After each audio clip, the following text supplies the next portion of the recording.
સર્વ વૈષ્ણવોને જય શ્રી કૃષ્ણ.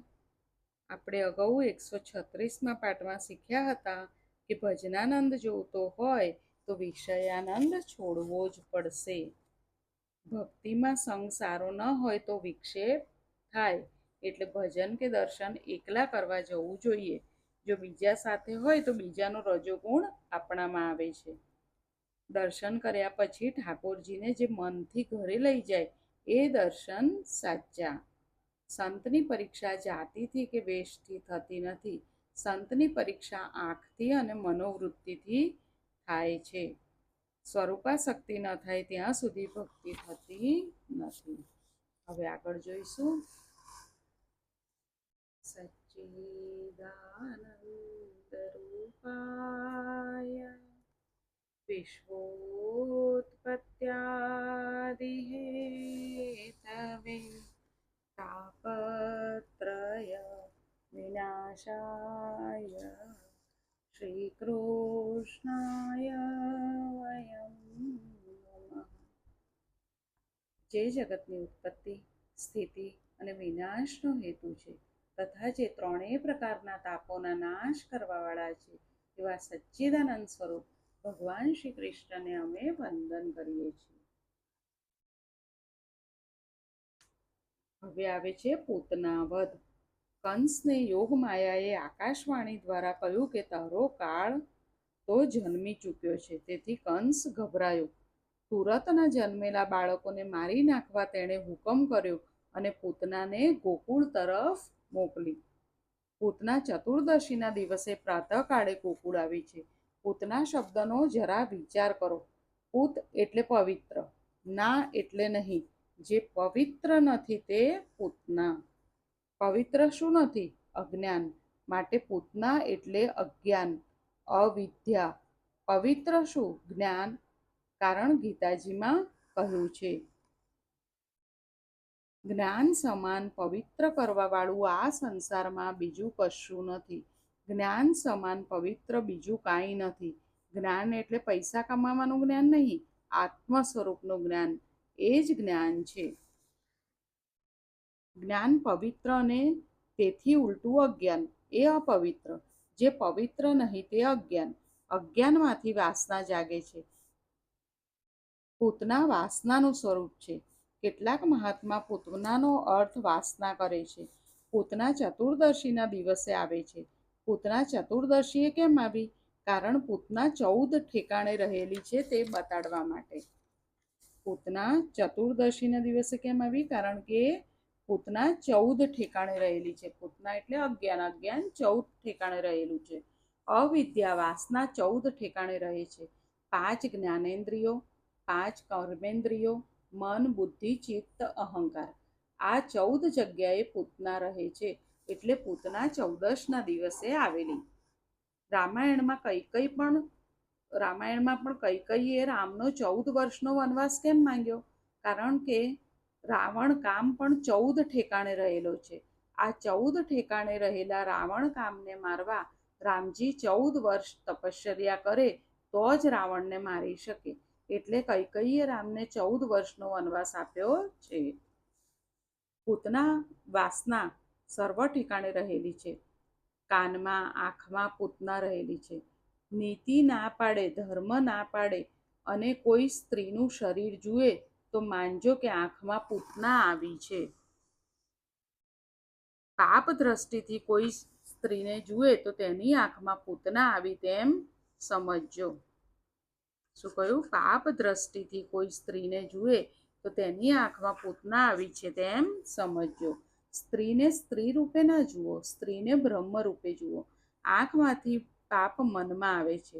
આંખમાં પૂતના હોય તો કામ મનમાં આવશે. જગતની કોઈ પણ વ્યક્તિને ભાગવત ભાવથી જુઓ તો વાંધો નથી, પણ સાંસારિક ભાવથી, કામ ભાવથી જુઓ તો માનજો કે પૂતના આવી છે. ધર્મ અને નીતિ ના પાડે તેવું ખાવાની ઈચ્છા થાય. ધર્મ અને નીતિ ના પાડે છતાં લૂલીના લાડ લડાવવા ભોજન થાય તો માનજો કે જીભમાં પૂતના આવી છે. બીભત્સ અને શૃંગારી વાતો સાંભળવી અગર કાનને ગમે તો સમજજો કે કાનમાં પૂતના આવી છે. આ પૂતના એક એક ઇન્દ્રિયમાં રહેલી છે, તે બહુ ત્રાસ આપે છે. આંખમાં પૂતના આવે ત્યારે આંખને બંધ કરજો. પૂતના સુંદર શૃંગાર ધારણ કરી, સુંદર રૂપ ધારણ કરીને ગોકુળમાં આવી છે. 3 વર્ષની ઉંમર સુધી બાળકોને શિશુ કહેવાય. તેને પૂતના મારે છે. પૂતના 3 જ વર્ષની ઉંમરના બાળકને કેમ મારે છે? 4 અથવા 4થી વધારે ઉંમરના બાળકોને કેમ મારતી નથી? જીવની 4 અવસ્થાઓ હોય છે: જાગૃત, સ્વપ્ન, સુષુપ્તિ અને તુર્યગા. જાગૃત અવસ્થામાં પૂતના આંખ ઉપર બેસે છે. આંખ ચંચળ થાય છે એટલે મન ચંચળ થાય છે. જાગૃત, સ્વપ્ન, સુષુપ્તિ એ 3 અવસ્થામાં અજ્ઞાન પજવે છે. જાગૃત, સ્વપ્ન અને સુષુપ્તિ એ 3 અવસ્થાઓમાં અજ્ઞાન પજવે છે, મારે છે. એટલે પૂતના 3 વર્ષની ઉંમરના બાળકોને મારે છે. આ 3 અવસ્થાઓ છોડીને ચોથી તુરીય અવસ્થામાં જીવ બ્રહ્મ સંબંધ કરે છે ત્યારે પૂતના ત્રાસ આપતી નથી. ચોથી તુરીય અવસ્થામાં જે પ્રભુ સાથે એક બને તો તેને પૂતના મારી શકતી નથી, અજ્ઞાન મારી શકતું નથી. આવી પૂતના 3 વર્ષની અંદરના 3 વર્ષના બાળકને મારે તે બતાવે છે કે સત્વ, રજ અને તમ આ 3 ગુણોમાં જે ફસાયેલા છે તેને પૂતના મારે છે. માયા ત્રિગુણાત્મક છે, તેમાં ફસાયેલાને પૂતના મારે છે. સંસાર સુખમાં ફસાયેલા છે એ સર્વ બાળકો જ છે, તેને પૂતના અજ્ઞાન મારે છે. પણ સંસારનો મોહ છોડીને જે નિર્ગુણ ઈશ્વરમાં લીન બનેલા છે, જે ગુણાતીત બનેલા છે, તેવા ગુણાતીતને તે મારી શકતી નથી. ગુણાતીત એટલે પ્રકૃતિથી પર થયેલા તે. પૂતના આવી ત્યારે ગોકુળની ગાયો વનમાં ચરવા ગઈ હતી અને નંદજી મથુરા ગયા હતા. આ હકીકત શું બતાવે છે? એ બતાવે છે કે તમારી ગાયો, ગાય એટલે ઇન્દ્રિયો, વનમાં એટલે કે વિષયોમાં ફરે. ઇન્દ્રિયો વિષયો તરફ જશે તો પૂતના એટલે કે વાસના મનમાં આવશે. અજ્ઞાન તમારા ઉપર સવાર થશે. ઇન્દ્રિયો વિષયોમાં જાય, બહિર્મુખ થાય ત્યારે વાસના આવે છે. સેવામાં ઇન્દ્રિયોને અંતર્મુખ બનાવી ઇન્દ્રિયોનો નિરોધ કરો તો પૂતના અજ્ઞાન વિઘ્ન કરશે નહીં. કેવી રીતે વિઘ્ન નહીં કરે? જ્યારે આપણે સેવામાં ઇન્દ્રિયોને અંતર્મુખ બનાવીને ઇન્દ્રિયોનો નિરોધ કરો તો પૂતના આવશે નહીં, એટલે અજ્ઞાન વિઘ્ન કરી શકશે નહીં. નંદ એટલે કે જીવ. નંદ એટલે જીવ, જીવ એટલે આપણે બધા. હૃદય ગોકુળ છોડીને મથુરા જાય એટલે કે દેહ સુખને પ્રાધાન્ય આપે, દેહ દ્રષ્ટિ રાખે ત્યારે હૃદયમાં ગોકુળમાં પૂતના આવશે. નંદ જીવ ઈશ્વર શ્રી કૃષ્ણને છોડીને મથુરા જાય એટલે જીવ પ્રભુને છોડીને જ્યારે મથુરા જાય એટલે કે મથુરામાં એટલે દેહ ધર્મમાં જીવ ફસાય તો વાસના આવે છે. ઘરમાં નંદ નથી હોતા ત્યારે પૂતના આવે છે. પવિત્ર શરીર એટલે મથુરામાં, હૃદય એ ગોકુળ છે, નંદ એ જીવાત્મા છે. પવિત્ર શરીરે મથુરા, હૃદય એ ગોકુળ, નંદ એ જીવાત્મા. નંદ જીવાત્મા પરમાત્મા પરમાનંદ શ્રી કૃષ્ણની વિમુખ બને, કંસને મળવા જાય એટલે કે કામને કલહને મળવા જાય. અને જ્યારે ગાયો એટલે કે ઇન્દ્રિયો વનમાં જાય એટલે કે વિષયો તરફ દોડે એટલે અવિદ્યા આવે. પૂતના શણગાર સજીને આવેલી છે. અજ્ઞાન સઘળા દોષોને લાવે છે. અવિદ્યા 5 દોષને લાવે છે. અવિદ્યા 5 દોષને લાવે છે. અવિદ્યામાંથી પંચદોષ ઉત્પન્ન થાય છે. કયા? દેહાધ્યાસ, ઇન્દ્રિયાધ્યાસ, પ્રાણાધ્યાસ, અંતઃકરણાધ્યાસ, સ્વરૂપ વિસ્મૃતિ, વિવેકનું ભાન ગુમાવે તે. સ્વરૂપ વિસ્મૃતિ એટલે શું? વિવેકનું ભાન ગુમાવે તે. પૂતનાનું સ્વરૂપ જોઈને ગોપીઓ યશોદા વગેરે ભૂલાવામાં પડ્યા. વેણી જોઈને દેહાધ્યાસ થયો, રૂપ જોઈ ઇન્દ્રિયાધ્યાસ થયો એટલે સ્વરૂપ વિસ્મૃતિ થઈ, એટલે કોઈ તેને રોકતું નથી.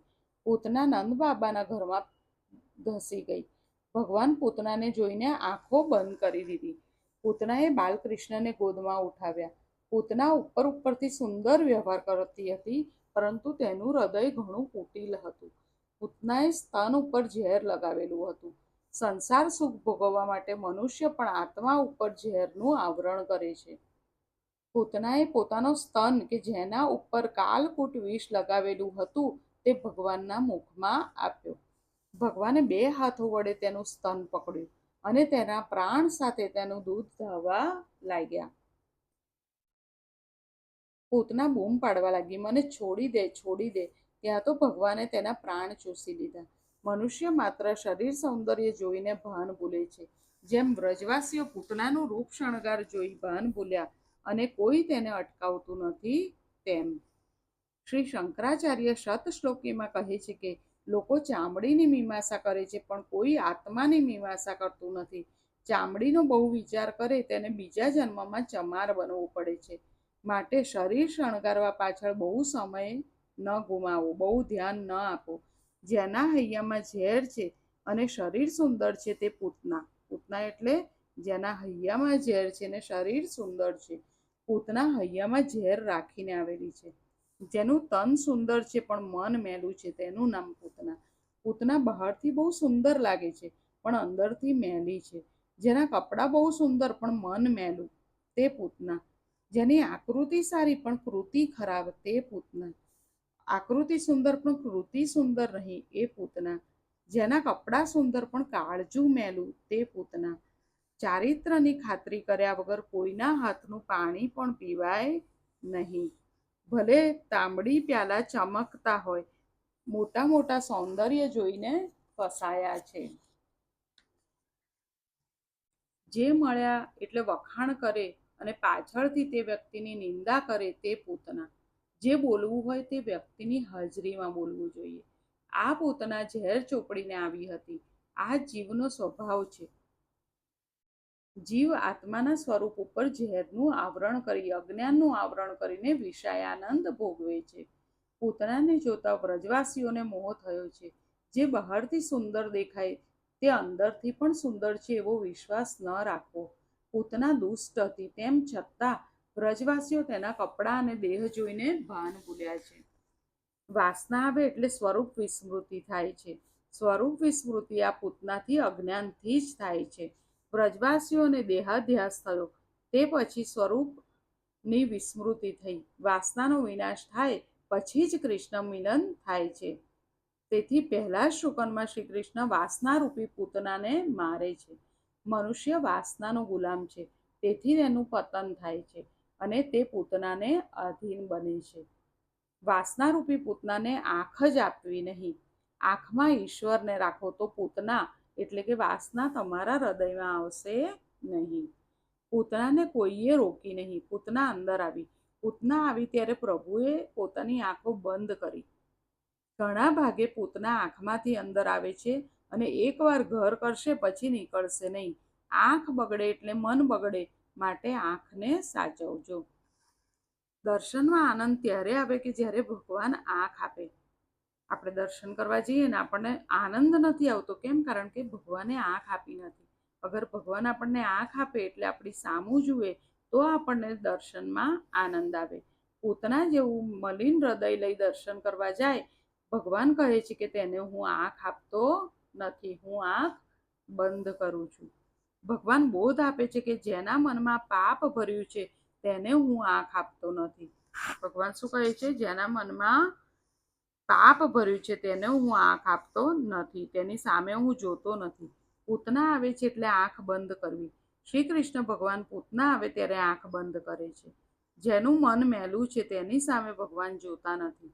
ભગવાન કપડાને જોતા નથી, કાળજાને જુએ છે. ભગવાનને એટલું જ કહેવાની જરૂર છે કે નાથ, હું તમારો છું, તમારા શરણે આવ્યો છું, હું પાપી છું, મને ભવસાગર પાર ઉતારો. આ જીવ સુખમાં આ પ્રમાણે કહેતો નથી. જીવ અભિમાની છે. જીવ પાસે કાંઈ નથી છતાં ઠસકથી ચાલે છે. નહીં વિદ્યા, બલ, વચન, ચાતુરી. ઈશ્વરની કૃપા વિના જીવ પાસે શું? જીવ ભગવાનના શરણે જાય તો ભગવાન તેના સઘળા પાપને દૂર કરે. કારણ કે ભગવાને તો નીચેના શબ્દોથી ખાતરી જ આપી છે. ગીતાજીમાં કહ્યું છે કે જે મારો થયો તેનો કોઈ વિનાશ કરી શકતું નથી. પ્રભુએ શું કહ્યું છે ગીતાજીમાં? કે જે મારો થયો તેનો કોઈ વિનાશ કરી શકતું નથી. શુદ્ધ પ્રેમમાં બીજાને સુખી કરવાની ભાવના હોય છે. તૈત્રીય ઉપનિષદમાં 4 સૂત્રો આપ્યા છે. માતૃદેવો ભવ, પિતૃદેવો ભવ, આચાર્ય દેવો ભવ, અતિથિ દેવો ભવ. પણ એક મહાત્માએ 5મું સૂત્ર ઉમેર્યું છે, પરસ્પર દેવો ભવ. કાળ બગડ્યો નથી, પરંતુ કાળજું બગડ્યું છે, એટલે કળી આવ્યો છે. મનુષ્ય એકબીજાને દેવરૂપ માને તો કળિયુગ સતયુગ બની જાય. પૂતનાને જોઈને ભગવાને કેમ આંખો બંધ કરી છે, તેના અનેક કારણો આ પ્રમાણે અલગ અલગ મહાત્માએ આપ્યા છે. હવે એ આપણે ટૂંકમાં જોઈ લઈશું. પૂતના, એક મહાત્માએ એમ કીધું કે પૂતના છે સ્ત્રીનું ખોળ્યું, સ્ત્રી અબળા છે, અવધ્ય છે. પૂતનાને જોઈને શ્રી કૃષ્ણ વિચાર કરવા લાગ્યા કે માર્યા વગર છૂટકો નથી. હવે સ્ત્રીને મારતા સંકોચ થાય, એટલે પ્રભુએ આંખ બંધ કરી દીધી. બીજા મહાત્મા કહે છે કે મને તો એ કારણ યોગ્ય લાગતું નથી. પૂતના સ્ત્રીનું ખોળ્યું છે, પણ છે તો રાક્ષસી ને, બાળકોને મારીને આવી છે, તો સંકોચ કેમ થાય? ભગવાનની આંખમાં જ્ઞાન ને વૈરાગ્ય છે. પ્રભુએ વિચાર કર્યો કે હું પૂતનાને આંખ આપું તો તેને જ્ઞાન થઈ જશે કે હું ઈશ્વર છું, અને એને જ્ઞાન થશે ને પછી જે લીલા કરવી છે એ થશે નહીં. ઐશ્વર્યનું જ્ઞાન લીલામાં બાધક છે. હું પૂતના સામે જોઈશ તો તેને જ્ઞાન થઈ જશે કે હું પરમાત્મા છું, અને મને ધવડાવશે નહીં. ભગવાન કૃપા કરીને નજર આપે તેને જ્ઞાન મળે છે. ખુદા નજર દે તો સબ સુરત ખુદા કી હૈ. અર્જુને કહ્યું છે ને, ભગવાને અર્જુનને કહ્યું છે કે હું જેના ઉપર કૃપા કરું છું તેને હું મારા સ્વરૂપનું જ્ઞાન થાય છે, તે મને જાણી શકે છે. પૂતનાને હું નજર આપું તો એને જ્ઞાન થાય કે બાળક નથી, પણ એ કાળના કાળ છે, તો આ લીલા થશે જ નહીં. તેને મારા સ્વરૂપનું જ્ઞાન થાય એ યોગ્ય નથી, એટલે ભગવાને આંખો બંધ કરી છે. હવે ત્રીજા મહાત્મા કહે છે ના ના, મને તો કારણ બીજું લાગે છે. દુર્યોધનને ક્યાં જ્ઞાન થયું હતું? પૂતના ઝેર લઈને આવી છે ત્યારે લાલાએ વિચાર કર્યો કે આને વૈકુંઠમાં લઈ જવું કે ગોલોકમાં. પૂતનાને કઈ ગતિ આપવી તે વિચારવા માટે પ્રભુએ આંખ બંધ કરી છે. હવે હજી એક મહાત્મા કહે છે કે કોઈ પુણ્ય વગર જીવ ઈશ્વર પાસે આવતો નથી. પૂતનાએ આ જન્મમાં કે પૂર્વ જન્મમાં શું પુણ્ય કર્યું છે તે જોવા માટે પ્રભુએ આંખ બંધ કરી છે. ભગવાને આંખો બંધ કરીને તેનું પ્રારબ્ધ જોયું. જેની સાથે હું બહુ પ્રેમ કરો છો તે મનુષ્ય કોઈ સાધારણ કારણથી અતિ વેર કરશે. હજી એક મહાત્માએ કહ્યું કે લાલાએ આંખ બંધ કરી તેનું કારણ જુદું છે. કનૈયો વિચારે છે, મેં તો માનેલું કે ગોકુળમાં જઈશ તો લોકો માખણ મિશ્રી ખવડાવશે, અને અહીંયા તો માખણ મિશ્રી કોઈ આપતું નથી ને, આ તો ઝેર આપવા આવી છે. હજી એક મહાત્માએ કહ્યું કે પરમાત્માને કઈ બીક લાગતી હશે. કનૈયો વિચારે છે કે ઝેર પીવાની આદત તો શંકર ભગવાનની છે, મને તો ઝેર ભાવતું નથી. માટે કનૈયાએ આંખ બંધ કરીને શંકર ભગવાનને પ્રાર્થના કરી કે તમે ઝેર પીવા આવો અને હું દૂધ પીશ. હજી બીજા મહાત્મા કહે છે કે મને આ કારણ યોગ્ય લાગતું નથી. કૃષ્ણને શું ઝેર પચે નહીં? એ તો કાળના પણ કાળ છે. મને તો એમ લાગે છે કે રામકૃષ્ણની આંખમાં ચંદ્ર અને સૂર્ય છે. મહાયોગીઓ બ્રહ્મલોકમાં જાય છે, તેઓ સૂર્યમંડળને ભેદીને જાય છે. શ્રી કૃષ્ણ પૂતનાને મોક્ષ આપવાના છે. સૂર્યચંદ્રને આ ઠીક લાગ્યું નહીં કે મારા શ્રી કૃષ્ણને આ પૂતના ઝેર આપવા આવી છે. લક્ષ્મીનો ઉપભોગ કરવાનો અધિકાર જીવને નથી. ઉપભોગ કરવા જાય છે તો થપ્પડ મારે છે. માટે સારામાં સારી ચીજો ભગવાનને અર્પણ કરવું. ખાવાથી સંતોષ થતો નથી, તૃપ્તિ થાય છે. બીજાને ખવડાવવાથી સંતોષ થાય છે. સૂર્યચંદ્ર વિચારે છે કે વૈષ્ણવે ઠાકોરજીને સુંદરમાં સુંદર વસ્તુ ભેટ આપવી જોઈએ. તેના બદલે આ પૂતના આવી છે તો ભગવાનને ઝેર આપવા આવી છે. તેઓને થયું કે ભગવાન પૂતનાને સદગતિ ન આપે તો સારું. ભગવાનનું આ કાર્ય સૂર્યચંદ્રને ગમ્યું નહીં, એટલે સૂર્યચંદ્ર રૂપ નેત્રોએ પોતાના નેત્રરૂપી દ્વાર બંધ કર્યા. હજી એક મહાત્મા કહે છે કે મને આંખો બંધ કરવાનું કારણ જુદું લાગે છે. ભગવાન વિચારે છે કે આ ઝેર આપનારને હું મુક્તિ આપવાનો છું, તો આ ગોપીઓ જે મને પ્રેમથી માખણ મિશ્રી આપે છે તેને કઈ ગતિ આપવી? મારી પાસે મુક્તિ સિવાય બીજી કોઈ વસ્તુ શ્રેષ્ઠ નથી. આ ગોપીઓને શી ગતિ આપવી તેના વિચારમાં પ્રભુએ આંખ બંધ કરી છે. હવે બધા મહાત્માઓ અલગ અલગ કહે છે. કેમ? આ મહાત્માઓ દશમ સ્કંદમાં પાગલ થયા છે. જીવ ગોસ્વામી લંગોટી પહેરીને ફરતા, અગાઉ તે રાજાના દીવાન હતા, હવે કૃષ્ણ પ્રેમમાં પાગલ થયા છે. સનાતન ગોસ્વામી બંગાળના મોટા જમીદાર હતા. 10મા સ્કંદનો તેમણે એકવાર પાઠ સાંભળ્યો અને તે કૃષ્ણ પ્રેમમાં પાગલ થયા છે અને એમણે સર્વસ્વનું દાન કરી દીધું અને તાડપત્રીની લંગોટ બાંધી અને લીલાકુંજમાં રાધે કૃષ્ણ કરતા ફરતા હતા. આજે આપણે અહીંયા સુધી રાખીએ. આપણે ફરી જલ્દી મળીએ. સર્વને જય શ્રી કૃષ્ણ.